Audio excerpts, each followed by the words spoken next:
that's the only way you wish to fly, it's up to you. But I want you to understand that the word dream means it's not real. That's what the word dream or the word swapna means, it's not real. A whole lot of people, especially children between, I would say, 8 to 14 years of age, have a tendency to do this. That some of these children dream very strong when they're awake.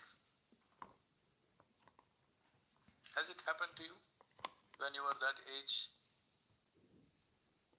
When 8 to 14 years of age, when your intelligence is blossoming, but you're not yet hijacked by your hormones, there is a strong tendency to dream strong. A child will simply sit like this and if he reads a story or sees a movie or something else somebody told him, he will just create a reality with that. Well, this can, I've seen this with children and I've made efforts to disturb that dream always, because this can… First of all, we need to understand this mechanism is so subtle. Anything that's subtle, it's robust also, but anything that is subtle always has a certain sense of fragility attached to it. So we must understand our sanity, for every one of us, I'm saying, our sanity is not a guarantee. Like your health is not a guarantee. Just because you're eating proper food, you're doing the right thing, it doesn't mean for your life you will be healthy. Yes, largely we can take care, but there is no guarantee. People who are doing everything right get unhealthy, get all kinds of diseases. So similarly, your sanity is not an assured dimension of life. It needs to be kept carefully. One's God to ensure that we don't go off into that. So, giving too much significance to dream and making it more and more real in your experience is like pushing the line of sanity. Well, you may not cross, but there's no guarantee you will not. You could. Many people do. You must understand this. I've seen, some of during… When I was a youth, boys who were around me were normal, perfectly normal in every way. Suddenly after 3 months, the guy's gone crazy, in 6 months he commits suicide, he dies. Perfectly normal guy. He has no great issues in his life, nothing, the usual things, whatever, young people, but nothing. There are no drugs, there is no alcohol, there is no anything. But perfectly normal person, when he flips into insanity, you don't know. Because it's a very fragile privilege that you have to be perfectly sane in every given situation. There are people who are sane when situations are sane. If situation goes little crazy, they will all go crazy. There's a whole lot of people like that. You just have to… that snake around Adiyogi, if it comes alive and just comes here, you will see how many people are crazy, how many people are sane. Hello? Lucid dream. So if outside situations go off the rack, you will also go off, because sanity is a very fragile privilege. We must hold it on as a very precious, valuable privilege, because once you lose it, we've lost all our faculties, everything that we have, we've lost. So, this lucid dreaming and you can fly, you can become this, you can become that, well, comes from the Native American culture. It's all over the place today in America. A whole lot of people are doing other kinds of plants, herbs, stuff, roots, barks, whatever to get lucid dreams. I would say don't, but you can't stop people from dreaming. I have a dream. Yes, I have a dream. Now, if dreams are becoming like reality, you must watch out, because one day you will not know the distinction. One day when you do not know the distinction, people will experience you as insane. You may think you are perfectly fine, but the world will experience you as insane. This has happened to a lot of people on the spiritual path also, without doing any drugs, without doing any chemicals, nothing. Simply, devotees drive themselves up. We are doing devotion here in a controlled, stable way, it's very important. We are not doing boom kind of devotion which exists in India as a cult. They are like fantastic people, but they're crazy. They will not do anything effectively in their life. But like this, if they sit like this only, no drug, nothing, simply… Because lucid dreams, and once there is not enough stability in your energy system, if dream becomes too strong, then you will know no distinction between what is eyes open, what is eyes closed. This distinction is very important. Eyes open, eyes closed. This distinction you must check. If this distinction is becoming thin, you must know your line of sanity is very thin, very thin.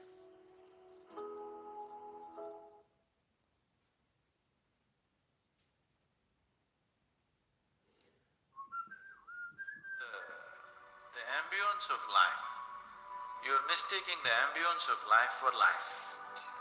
Your home, your family, your workspace, your party, this is all ambience of life. This is not life, isn't it? Yes or no? You're mistaking the ambience for the real thing. No. Life is important, because it's the only thing you know. You don't know anything else. Do you know something else? Rest is all imagined stuff, isn't it? The only thing is that this is beating and alive, and that's all there is. So is this important? It is of paramount importance. Not you as a person, that's not important. But you as a piece of life, it's very important. Because that is the basis of everything. When I say that is the basis of everything, the universe exists for you only because you are, isn't it? Yes or no? The world exists for you only because you are, otherwise it won't exist in your experience. So, in every way, this is important. So what is the purpose for this? See, if you had a purpose and if you fulfilled it, after that what would you do? Bored, isn't it? It is just that life is so intricate and so phenomenally intricate that if you spend 10,000 years looking at it carefully, you still will not know it entirely. If you spend 1,000,000 years looking at it with absolute focus, still you will not know it in its entirety. That's how it is. Is there a meaning to it? The greatest thing about life is that there is no meaning to it. This is the greatest aspect of life, that it has no meaning to it and there is no need for it to have a meaning. It is the pettiness of one's mind that it is seek a meaning, because psychologically you will feel kind of unconnected with life if you don't have a purpose and a meaning. People are constantly trying to create these false purposes. Now, they were quite fine and happy. Suddenly they got married, now the purpose is the other person. Then they have children, now they become miserable with each other. Now the whole purpose that I go through all this misery is because of the children. Like this it goes on. These are things that you are causing and holding these as purposes of life. And is there a God-given purpose? What if God does not know you exist? No, I'm just asking questions. I'm saying in this huge cosmos for which God is supposed to be the creator and the manager of this 100 billion galaxies, in that this tiny little planet and you, suppose he doesn't know that you exist, what to do? Possible or no? I'm sorry, I'm saying such sacrilegious things, but is it possible or no? What if he doesn't know that you exist? What if he doesn't have a plan for you? Suppose he doesn't have a plan for you, an individual plan for you. Don't look for such things. The thing is, the creation is made in such a way that creation and creator cannot be separated. Here you are a piece of creation. At the same time, the source of creation is throbbing within you. If you pay little attention to this process of life, you would not need any purpose. It'll keep you engaged for 1,000,000 years if you want. There is so much happening. So much means so much unbelievable things are happening right here. If you pay enough attention, 1,000,000 years of existence, it'll keep you busy or more. Right now, the need for purpose has come because you're trapped in your psychological structure, not in your life process. Psychologically, your psychological structure functions from the limited data that it has gathered. Within that, it rolls. And right now, your thought and emotion has become far more important than your life, isn't it so? Isn't it so? So because of this, you're seeking a purpose as an escape from the trap that you have set for yourself. It is a trap set by you. You can easily come out of it. If the trap was set for you by somebody else, difficult to come out because they'll set the trap in such a way that you cannot come out, isn't it? I'm talking about life, not marriage, that's what I mean.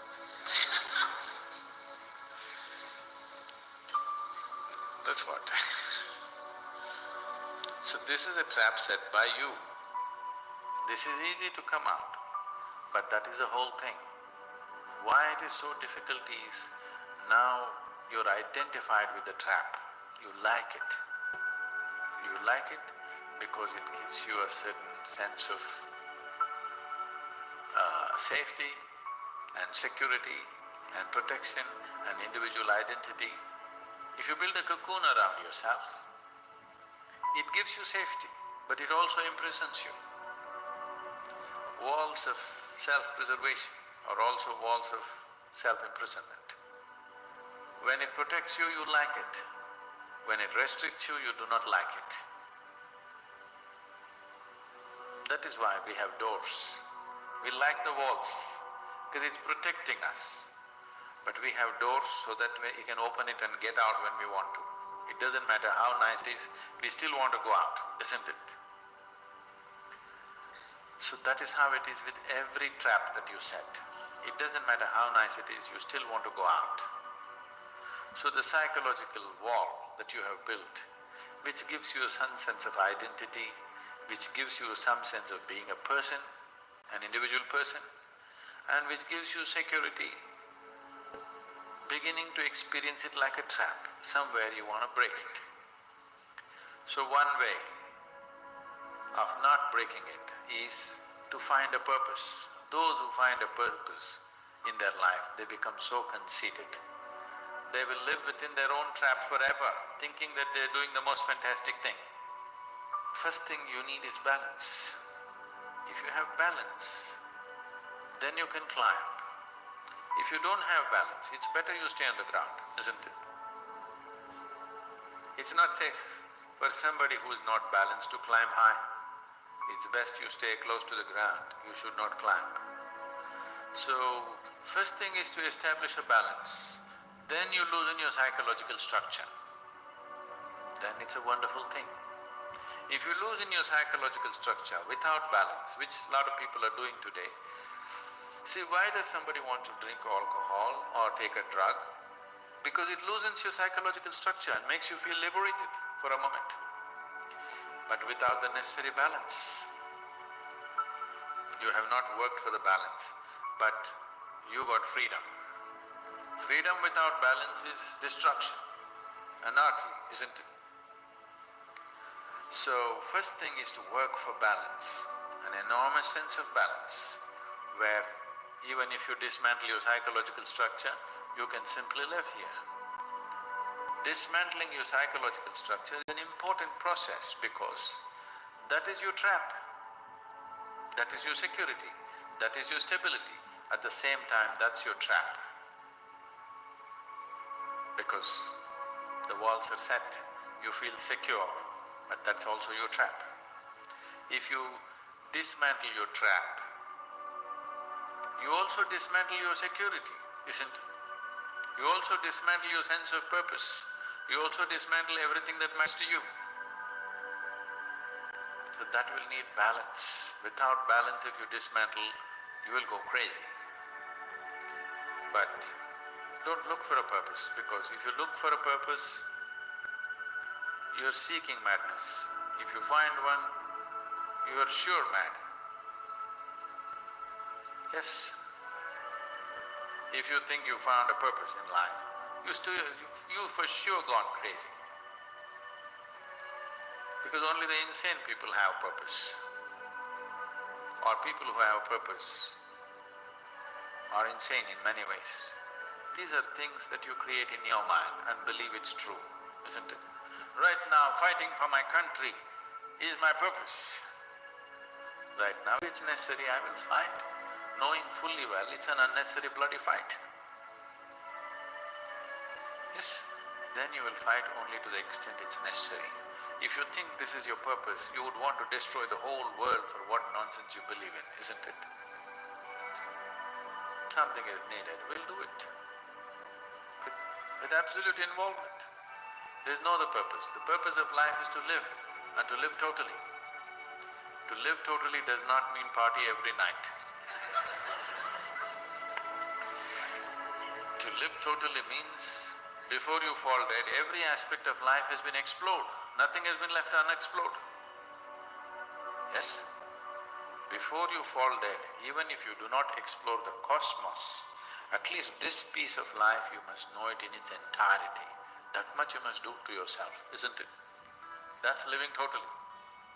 That you experience the whole of this, all dimensions of what this is. You did not leave anything untouched. You just do that. That will take a long time. No, but you want a purpose. And not a simple purpose, you want a God-given purpose. It's very dangerous. People who think they have a God-given purpose are doing the cruelest things on the planet. Yes or no? They are doing the most horrible things, and they've always been doing the most horrible things. Because when you have a God-given purpose, life here becomes less important than your purpose. No, life is important. Life is important. When I say life, I am not talking about your family, your work, what you do, what you do not do, your party. I am not talking about that as life. This is life, isn't it? Life is within you or around you. The ambience of life, you're mistaking the ambience of life for life. Your home, your family, your workspace, your party, this is all ambience of life. This is not life, isn't it? Yes or no? You're mistaking the ambience for the real.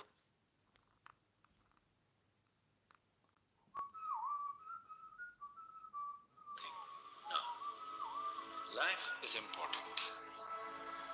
Because it's the only thing you know. You don't know anything else. Do you know something else? Rest is all imagined stuff, isn't it? The only thing is that this is beating and alive and that's all there is. So is this important?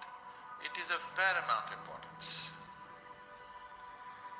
Not you as a person, that's not important. But you as a piece of life, it's very important. Because that is the basis of everything. When I say that is the basis of everything, the universe exists for you only because you are, isn't it? Yes or no? The world exists for you only because you are, otherwise it won't.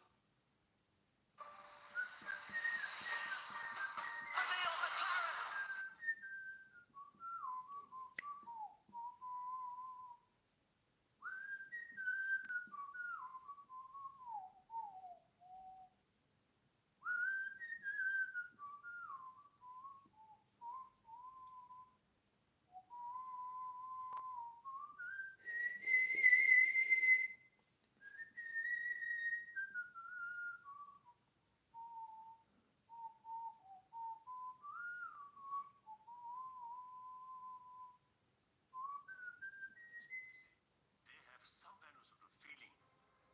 Their own individual survival depend on rest of the… You're paying too much attention to everything around you, not enough attention to this one. But the quality of your life is essentially determined by how you carry this one. Yes or no? This moment, what kind of clothes you're wearing, what kind of car you parked outside, what kind of home you live in does not determine the quality of your life. This moment, how joyful are you feeling within yourself determines the quality of your life, isn't it so? Nothing has been done about it. You think it'll happen in consequence, and you're setting impossible goals for your happiness. If I have to be happy, my wife should be like this, my husband should be like that, my children should be like this, the world should become some other way. Well, these are impossible conditions you're setting for your happiness and peacefulness. Now that you have compromised yourself to peace, why I'm saying compromise yourself to peace is because a lot of people have given up aspirations for being ecstatic or blissful. If I'm just peaceful, it's enough. Even the so-called spiritual leaders are going about and saying peace is the highest goal in your life. Peace is not the highest goal in your life. He's got his own stuff going. See, it has nothing to do with the external activity that you're doing. It's got something to do with the internal systems as to how they're functioning. Essentially, it means neither your body, nor your mind, nor your chemistry, nor your emotions, nor your energy are taking instructions from you. They're doing their own thing. Once your machine is not in your control, being peaceful is impossible. I'll tell you, you get into your car and now you go there and you want to turn this way. You do this to the steering, it goes this way. Can you peacefully drive this car? Can you? No. Anxiety is natural, isn't it? This is what has happened to your vehicle. It's out of control. You've never done anything to find out where the steering wheel is, first of all. This is not that simple as a car.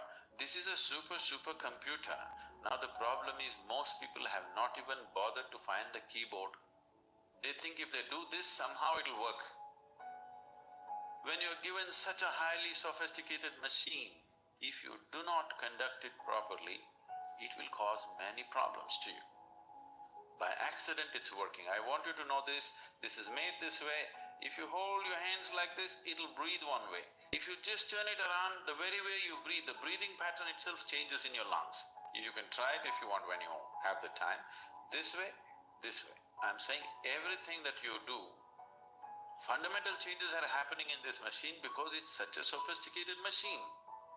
It's more than a touch screen. If you just wish it, it will happen.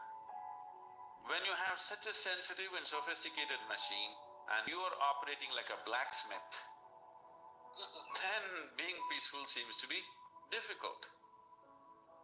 Peace is not the highest goal in your life, it is the most fundamental requirement. Don't ever set peace as the highest goal. If you do that, you will only rest in peace. You must see To be peaceful is the first thing in your life, isn't it?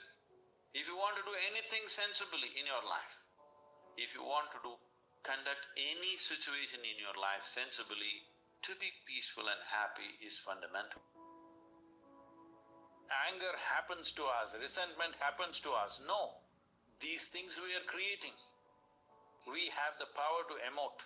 We can make it love, we can make it joy, we can make it ecstasy, but people have chosen to make it tension, anger, resentment, hatred. They've turned it that way. Now they will claim this is because life has been unfair to me. Life has not been fair to anybody. Life is simply rolling. It's for you to learn to ride it. Sometimes we're in uncomfortable situations, sometimes we're in comfortable situations. Sometimes we're in situations where we know exactly what to do. Sometimes we're in situations where we don't know what to do. Sometimes somebody else is controlling the situation, sometimes you're controlling the situation. This is how life is.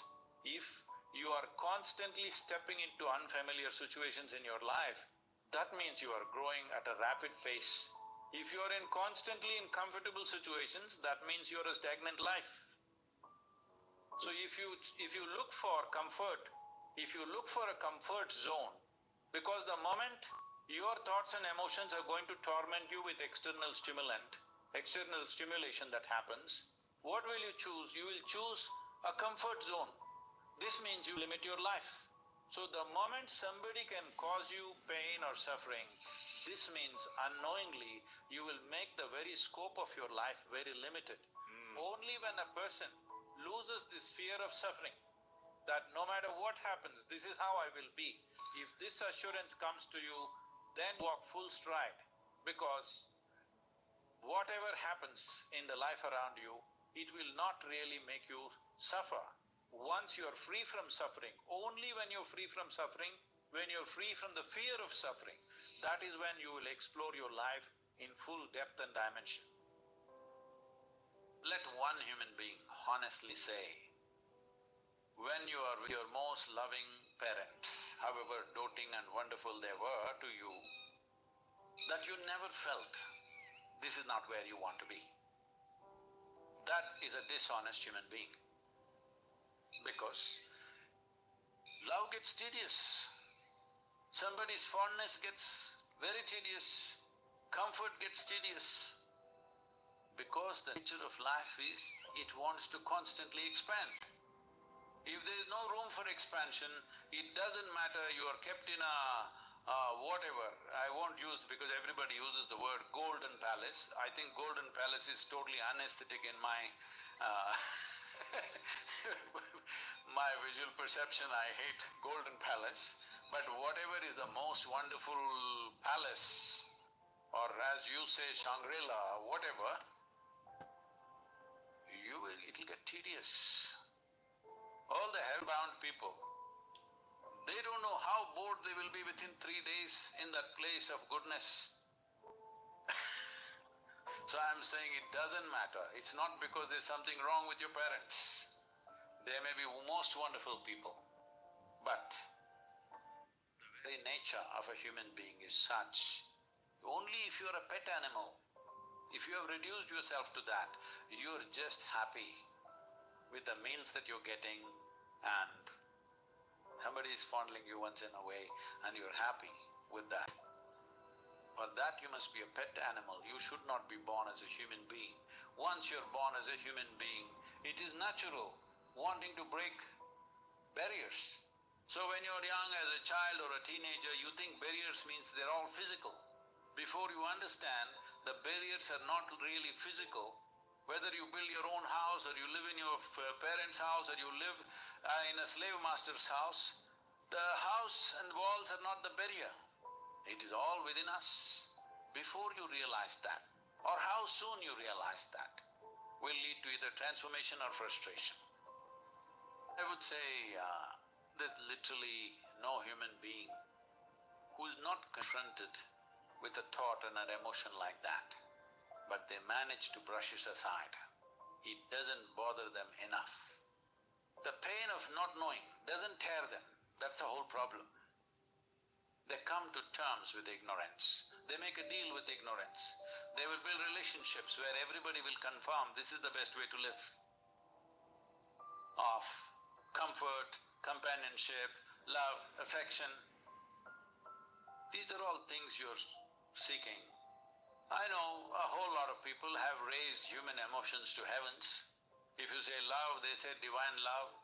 If you say joy, is it with marriage or this or that. So essentially,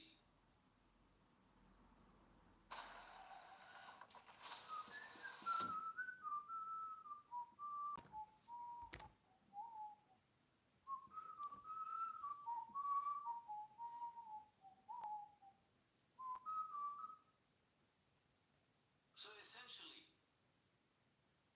well, I'm not against any institution because institutions are needed in the world to operate, otherwise there'll be chaos. That is a different thing. But you cannot institutionalize joy or peace like it for the rest of their lives. It is not so.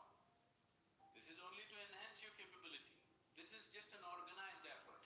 A school, a college, an institute is just an organized effort towards that, because each individual cannot craft it for himself. That is why an institution. Otherwise, an institution has no other purpose. If we do not take charge of ourselves, we are going to be the biggest disaster. Already we are an impending disaster.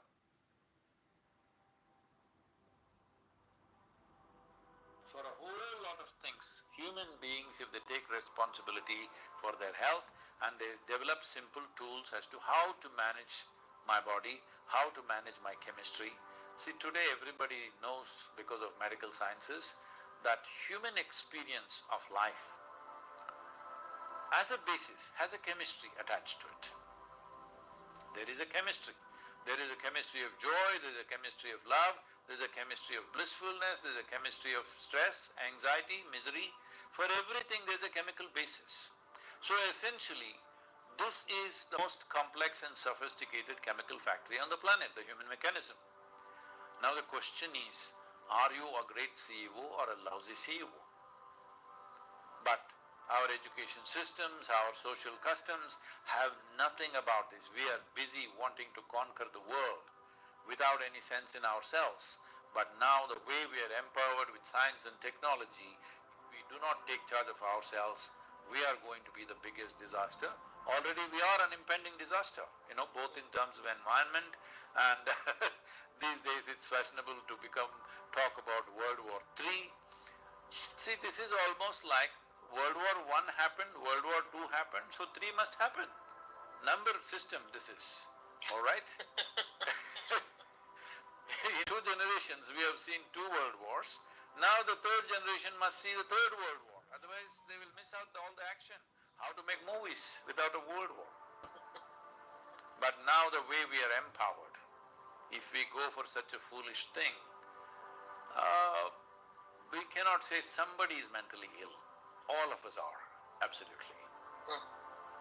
Sadhguru, in a society that you describe that has these mental challenges, have this sickness, how do people start to change? Can you tell us about inner engineering and how people can start to take steps towards being more well and that freedom that you talk about?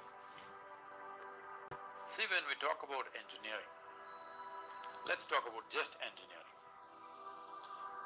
Engineering essentially means we create a machine which does what we want it to do. If you create a machine to do one thing, if it does another thing, that's not a well-engineered machine. It doesn't fail, it does what you want it to do, that's a well-engineered machine. So, we're talking about this. This is in terms of design and its manifestation, it's the greatest piece of engineering on the planet. Do you agree with me? Yeah. The question is, it is so complex and the management is from inside. If you don't manage it well, this piece of engineering can be a big mess for yourself and the rest of the world. One human being can do terrible things to the entire humanity right now. We have that kind of capability. 1,000 years ago, if one human being went little off, he would do some damage to somebody next to him or to himself.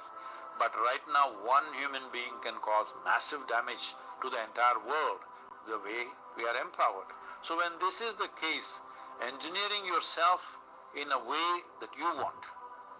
You don't have to engineer yourself the way I want. But fortunately, if you keep our things aside, whatever social and other influence aside, when I asked you that question, if there was a choice, is bliss the choice or misery the choice? Everybody says it's blissfulness. Shall I tell you my problems? My problem is this. This is the 40th year. 40 years ago this happened. One afternoon I was sitting somewhere with my eyes open and suddenly I realized that, tears of blissfulness are just flowing and I'm just sitting there for hours without being… with no sense of time.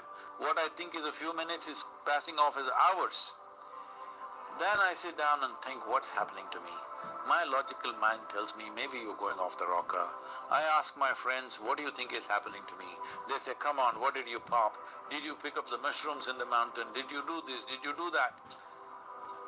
Then I experimented with this and I realized, if I keep my hands off my psychological process, every cell in my body drips ecstasy. When I realized this is 40 years ago, I sat down and planned that in 2.5 years' time, at that time the human population was 5.6 billion, I sat down and made a plan, in 2.5 years' time I will make everybody blissful because who would not want it? Who will not want it? Even both of you guys said you want it, all right? But see, today people say we have touched over 2 billion people, whatever, but that's not my idea of humanity. 8 billion people are there today. Why is it? This is because the cycles of misery are such, once you get into the trap, it keeps you going and there's a whole society supporting that. People are telling you your misery is normal. Your misery is not normal. Your ill health is not normal. Every cell in the body is designed to create health. Why would they turn against us? We're doing something wrong, isn't it? Something fundamentally wrong. Is misery normal? No. Every child is bursting with joy. If you just feed him enough, he is bursting with joy. What happened? What happened is we did all the wrong things. First and foremost thing that's happened is this, we have something called as education. Education is an extruder machine which is trying to turn out the same kind of nuts and bolts from every human being and we're turning out more nuts than bolts. The important thing is, one fundamental thing we missed out on is in education, we are giving so much significance to memory and no significance to human attention.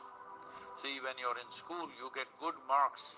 For whatever nonsense you read, if you can puke it on the examination paper, you get the marks. If you pay attention, you never got the marks. So this is a basic flaw in our way we are bringing up our children, the way we are raising whole generations of people. All of us are victims of it one way or the other, all right? Because everywhere your memory was rewarded, your attention was not rewarded. Because in this universe, in this life, things open up only where you pay intense attention. Where there is no attention, nothing happens, the same old cycle happens.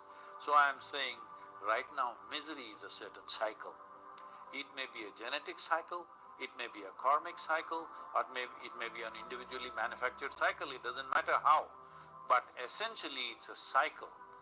If you want to break any cycle, you need a very intense form of attention. So inner engineering, first aspect of it is learning to pay attention to yourself.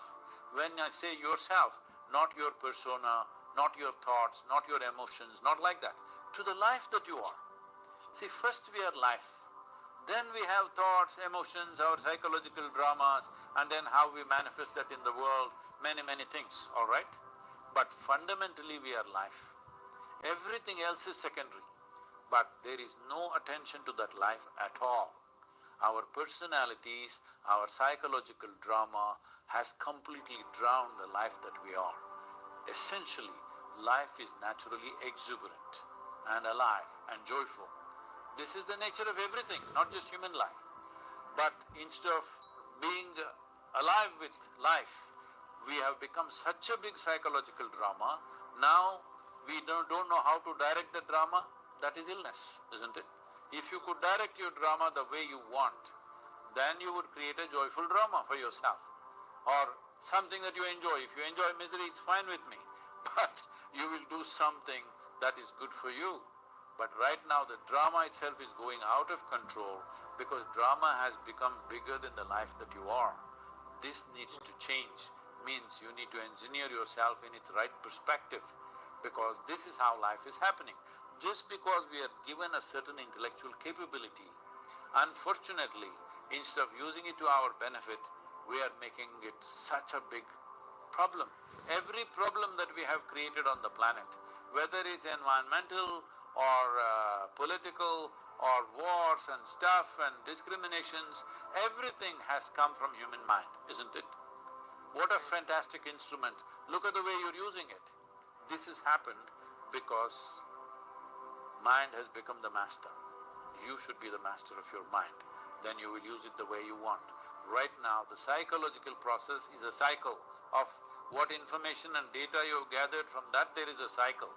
That cycle is ruling you, that cycle is dominating you. If it's happening little well for you, you think it's great. The moment it turns into a tornado, then you are sick. That is not the point. The important thing is, you are not above it, you are beneath it. That is the problem. People have no energy because mental area, life that you are, this needs to change. Emotions, not like that, to the life that you are. See, first we are life, then we have thoughts, emotions, our psychological dramas, and then how we manifest that in the world, many things, all right?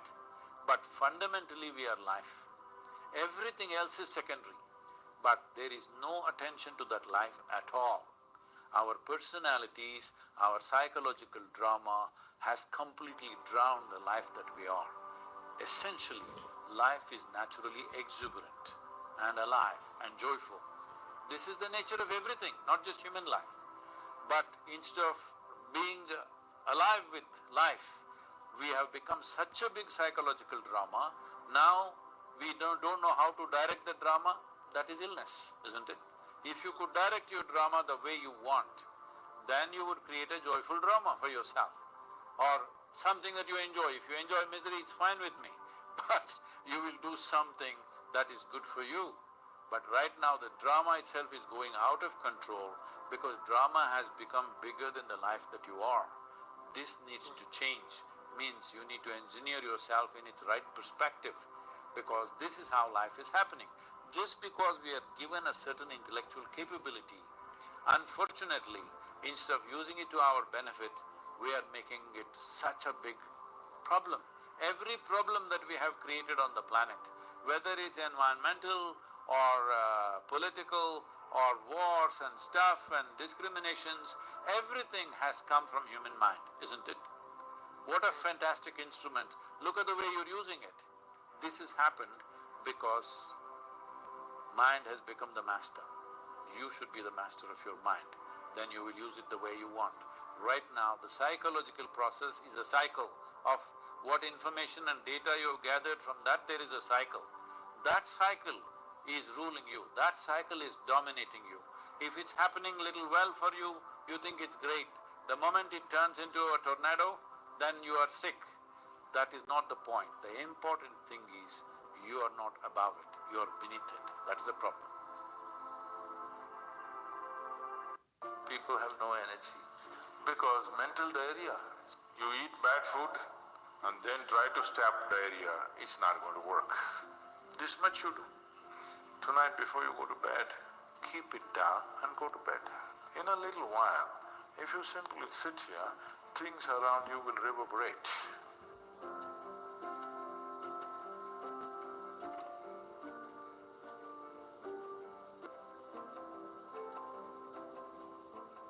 Is it possible to do it without using specific mudras, whatever?